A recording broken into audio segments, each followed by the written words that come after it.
আমাদের প্রিয় নেতা জনাব বরকতুল্লাহ গুরু ঢাকাতে একটা সমাবেশে যখন বক্তব্য দিচ্ছে তখন আলো ভাইয়ের কথা আসছে যে তখন আলো রাজশাহীতে বক্তব্য দেয় তখন রাজশাহীর নেতৃবৃন্দ তখন বলতেছে যে বুলু ভাই যে আপনি একটা ফাউন্ডেশন সৃষ্টি করছেন মাহবুব আলম আলম রাজশাহীতে যায় রাজশাহীর নেতৃবৃন্দকে যেভাবে উৎসাহ প্রেরণা দিয়েছে ঠিক সেই মুহূর্তে আমরা দেখেছি সেই জাগরণকারী সেই ছাত্র নেতা আমাদের মাহবুব আলম আলমগীর ভাই আজকে আমাদের মাঝে প্রধান অতিথি হিসাবে আমাদেরকে আলোকিত করেছে। আমি মনে করি আজকে আমি বলবো জিয়াউর রহমান সমাজ কল্যাণ পরিষদ বিভিন্ন চড়াই উত্তরাই এবং বিভিন্ন ঘাত প্রতিঘাত উপেক্ষা করে বাংলাদেশের সর্বত্র মহলে বিশেষ করে আমি যখন নেতৃত্বে আসছি তখন আমরা বিভিন্ন অঞ্চলে পাড়ায় মহল্লায় এই বিশেষ করে নোয়াখালীতে আমরা কয়েকটি জায়গায় ফ্যাসিবাদ এবং বসিটি বেগমদের সন্ত্রাসী কর্মকাণ্ডে আমরা শিকার হয়েছি। এই জাহাঙ্গীর আলম আজকে জেলা স্বেচ্ছাসেবক দলের সিনিয়র ভাইস প্রেসিডেন্ট আমাদের জিয়াউর রহমান সমাজ কল্যাণ পরিষদ যখন আমরা প্রতিষ্ঠা লাভ করি আমাদের শাহজাহান ভাই সাজু ভাই জাহাঙ্গীর আলম সহ আমরা তখন এক জাক ছাত্র নেতা তখন আমরা বলেছিলাম যে শহীদ রাষ্ট্রপতি জিয়াউর রহমানের আদর্শ থেকে আমরা বিচ্যুত হয়ে যাচ্ছি তখন সেই ছাত্র নেতারা তাদের নেতৃত্বে তারা বলিয়ান হয়ে তাদের নির্দেশনা তাদের প্রেরণায় আমরা বাংলাদেশের সবচেয়ে সর্ববৃহৎ রাজনৈতিক দলের পাশাপাশি আমরা একটি সামাজিক প্ল্যাটফর্ম বা সামাজিক বলয় সৃষ্টি করার জন্য আমরা চেষ্টা করেছি। এটা একটা লস পথে আমি মনে করি বাংলাদেশে বিএনপির অনেক অঙ্গ সহযোগী সংগঠন আছে এখানে প্রতিযোগী আছে এখানে দেখা গেছে বিভিন্ন সুযোগ সুবিধার বিষয় আছে কিন্তু জিয়াউর রহমান সমাজ কল্যাণ পরিষদ এটা একটা লস পদ্ধতি আমি মনে করি আমরা একটা সমাবেশে যাই আমরা যখন একটা সেমিনারে যাই তখন দেখা গেছে অনেক লোক অনেক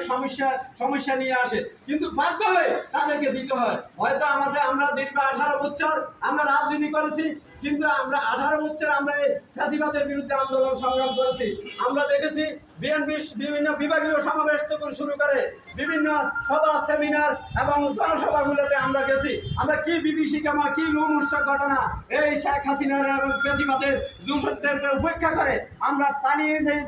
যেভাবে ফেলেছে এবং কলার বেড়া করে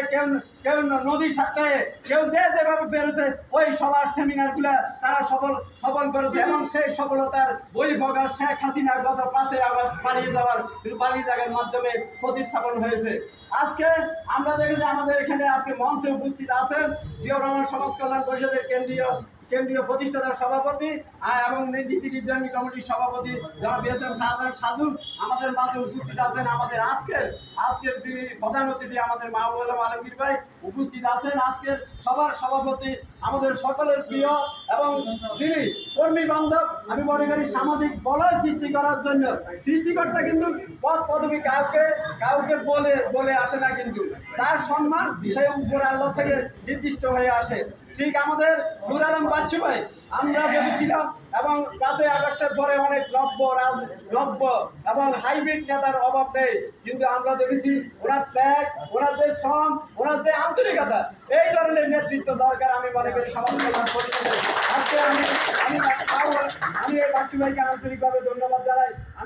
জানাই নোয়াখালী জেলা স্বেচ্ছাসেবক দলের সিনিয়র ভাইস প্রেসিডেন্ট জনাব জাহাঙ্গীর আলমকে তার ত্যাগও ছিল তার ত্যাগ আমরা যখন নোয়াখালী আসতাম আমরা বিভিন্ন লিফলেট বিলি করতাম সরকারের বিরুদ্ধে যখন আমরা সভা সেমিনার করতাম তখন আমি জাহাঙ্গীর আলমকে পেয়েছি। আজকে আমাদের আরো সিনিয়র সহসভাপতি নোয়াখালী জেলা স্বেচ্ছাসেবক দলের সহসভাপতি কমল ভাইকে আমরা পেয়েছি। তার উপরে কি নির্যাতন হয়েছে সেটা আপনারা দেখেছেন। আজকে সেনবাগ উপজেলা ছাত্র দলের সাবেক সভাপতি তখন মাহমুদের উপরে কি টর্চারিং হয়েছে কি অত্যাচার হয়েছে কি নির্যাতন হয়েছে এখনো সেই আহত অবস্থায় আজকে যখন শুনেছে যে জিয়াউর রহমান সমাজ কল্যাণ পরিষদের সমাবেশ তখন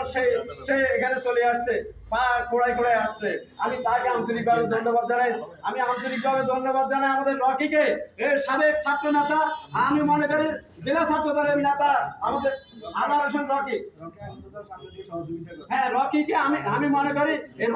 রকি বা আমাদের আজকের সভা সেক্রেটারি সাধারণ সম্পাদক জাহিদুল ইসলাম সহ গোলাম রাব্বানি একটা স্কুলের মাস্টার তার ভূমিকা ছিল আমি অতীতে দেখেছি। আমি দেখেছি মিজানুর রহমান মিরাজ আমি দেখেছি আমাদের বেলাল ভাই আমাদের কবির এবং হুমায়ুন কবির আমাদের জাকির হোসেন এবং নূর হোসেন সহ সাইফুল মোল্লা এনাম সহ আমাদের নেতৃবৃন্দ এবং সাংবাদিক ভাই বোনেরা আমাদের আব্দুল মান্নান ভুইয়া আছে, সাংবাদিক নেতা মার্কুস পাটোয়ারি আছে, আমাদের ফজলুল হক আছে, মহিউদ্দিন দুয়া আছে, সদস্য সচিব আছে, আমাদের সকল আন্তরিকভাবে আমি আপনাদেরকে ধন্যবাদ জানাই। যেহেতু ধুমাবাদ আমাদের নামাজের সময় এসেছে, আমরা বক্তব্য